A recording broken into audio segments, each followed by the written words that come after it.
कई दिनों से दुकान बंद थी। घर का राशन खत्म होने लगा, बच्चों की स्कूल फीस बाकी थी, बिजली का बिल जमा नहीं हो पाया था और टीन की छत जगह जगह से टपक रही थी। रात भर नेहा बाल्टियां बदलती रहती और पूरा परिवार चिंता में डूबा रहता। नेहा, जब तक बारिश नहीं रुकेगी दुकान चलने वाली नहीं है। मैं किसी होटल में नौकरी ढूंढता हूं, कम से कम घर का खर्च चल जाएगा। हिम्मत मत हारना, भगवान देर करता है, अंधेर नहीं। रवि छाता लेकर घर से निकला, लेकिन तेज हवा ने कुछ ही मिनटों में उसका छाता उल्टा कर दिया। वो पूरी तरह भीग चुका था, फिर भी हिम्मत नहीं हारी और उम्मीद लेकर शहर के सबसे बड़े रेस्टोरेंट पहुंच गया। रेस्टोरेंट के अंदर ग्राहकों की भीड़ थी। रवि धीरे धीरे मैनेजर के पास पहुंचा और हाथ जोड़कर खड़ा हो गया। सर, मुझे देगा। आसपास खड़े लोग मुस्कुराने लगे। मोहन चुपचाप वहाँ से चला गया। जब वह अपनी झोपड़ी के पास पहुँचा तो वहाँ भीड़ लगी हुई थी। बीच में सेठ धनराज अपने 2 आदमियों के साथ खड़ा था। सेठ जी, थोड़ा और समय दे दीजिए। बहुत समय दे चुका हूँ बुढ़िया, अब मुझे मेरे पूरे 10,000 रुपए चाहिए। तभी मोहन वहाँ पहुँच गया। क्या बात है सेठ जी? बात यह है कि मुझे मेरे पैसे चाहिए। अगर 7 दिनों के अंदर पैसे नहीं मिले तो ये झोपड़ी मेरी होगी। सेठ जी, हम गरीब लोग हैं, हमसे हमारा घर मत छीनिए। मुझे कुछ नहीं सुनना, अगले सोमवार को मैं फिर आऊंगा। सेठ धनराज वहाँ से जाने लगा। तभी मोहन आगे बढ़ा। रुकिए सेठ जी, मैं आपको वचन देता हूँ कि 7 दिनों के अंदर आपका पूरा पैसा लौटा दूंगा। क्या तू देगा पैसे? जी हाँ, मैं आपके पैसे लौटा दूंगा। ठीक है, मैं अगले सोमवार को आऊंगा।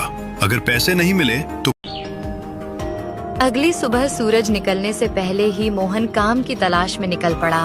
वह पूरे गांव में घूमता रहा। किसी किसान के पास गया, किसी दुकानदार के पास गया, लेकिन कोई भी उस पर भरोसा करने को तैयार नहीं था। पूरा दिन गुजर गया, शाम होने लगी। थका हुआ मोहन गांव से काफी दूर निकल आया। वह एक बरगद के पेड़ के नीचे बैठ गया। तभी उसकी नजर थोड़ी दूर बैठे एक बुजुर्ग व्यक्ति पर पड़ी। उसे नहीं पता था कि यह मुलाकात उसकी किस्मत बदलने वाली है। बरगद के पेड़ के नीचे बैठे उस बुजुर्ग के चेहरे पर गहरी उदासी दिखाई दे रही थी। मोहन धीरे धीरे उनके पास पहुंचा। प्रणाम काका, आप यहाँ अकेले क्यों बैठे हैं? सब ठीक तो है? प्रणाम बेटा, मैं तो ठीक हूँ, लेकिन तुम बहुत परेशान लग रहे हो। बैठो, क्या बात है? मोहन उनके पास बैठ गया और कुछ देर बाद उसने अपनी पूरी कहानी सुना दी। सेठ धनराज देर बाद दोनों काका के घर पहुंच गए। घर साधारण था, लेकिन बहुत साफ सुथरा था। रामू काका सीधे रसोई में चले गए। कुछ देर बाद वे एक बड़ी थाली लेकर बाहर आए। थाली में गर्मा गर्म मटन चावल रखा हुआ था। उसकी खुशबू पूरे कमरे में फैल गई। लो बेटा, पहले खाना खाओ। भूख से बेहाल मोहन ने पहला निवाला मुंह में रखा और अगले ही पल उसकी आंखें फैल गईं। काका, इतना स्वादिष्ट मटन चावल मैंने अपनी जिंदगी में कभी नहीं खाया। ये आपने बनाया है?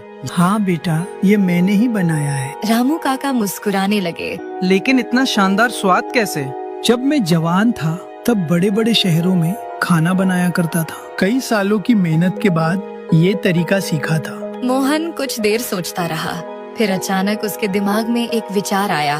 काका, अगर आप बुरा ना माने तो एक बात कहूँ? बोलो बेटा। काका, अगर यही मटन चावल गांव के चौराहे पर बेचा जाए तो लोग जरूर पसंद करने से पहले ही मोहन रामू काका के घर पहुंच गया। दोनों ने मिलकर मटन तैयार किया। रामू काका ने अपने खास मसाले निकाले। धीरे धीरे पूरा घर खुशबू से भर गया। कुछ ही देर में स्वादिष्ट मटन चावल तैयार हो गया। लो बेटा, अब भगवान का नाम लेकर शुरुआत करो। मोहन ने रामू काका के पैर छुए और ठेला लेकर गांव के चौराहे की ओर चल पड़ा। उसने चौराहे पर अपना ठेला लगा लिया, लेकिन शुरुआत आसान नहीं थी। 1 घंटा बीत गया, लेकिन कोई ग्राहक नहीं आया। दूसरा घंटा भी गुजर गया। मोहन की चिंता बढ़ने लगी। उसे बार बार अपनी माँ और सेठ धनराज की बातें याद आने लगी। तभी 2 किसान वहाँ पहुँचे। अरे भाई, क्या बेच रहे हो? गर्मा गर्म मटन चावल। खुशबू तो बड़ी जबरदस्त आ रही है, एक प्लेट लगाओ। मोहन ने जल्दी से एक प्लेट तैयार कर दी। दोनों किसानों ने पहला निवाला खाया और एक दूसरे का चेहरा देखने लगे। वाह भाई वाह, मजा ही आ गया। इतना देखकर बहुत खुश थी। एक शाम जब मोहन घर लौटा तो उसने अपनी कमाई माँ के हाथ में रख दी। बेटा ये सब माँ, मेहनत की कमाई है, अब धीरे धीरे सब ठीक हो जाएगा। गंगा की आंखें भर आईं। उसने अपने बेटे के सिर पर हाथ फेर दिया। भगवान तुझे हमेशा खुश रखे बेटा। आज मुझे तुझ पर गर्व हो रहा है। यह सुनकर मोहन भावुक हो गया। वह जानता था कि उसकी माँ ने कितनी मुश्किलें झेली हैं। अब वह किसी भी कीमत पर उसे दुखी नहीं देखना चाहता था।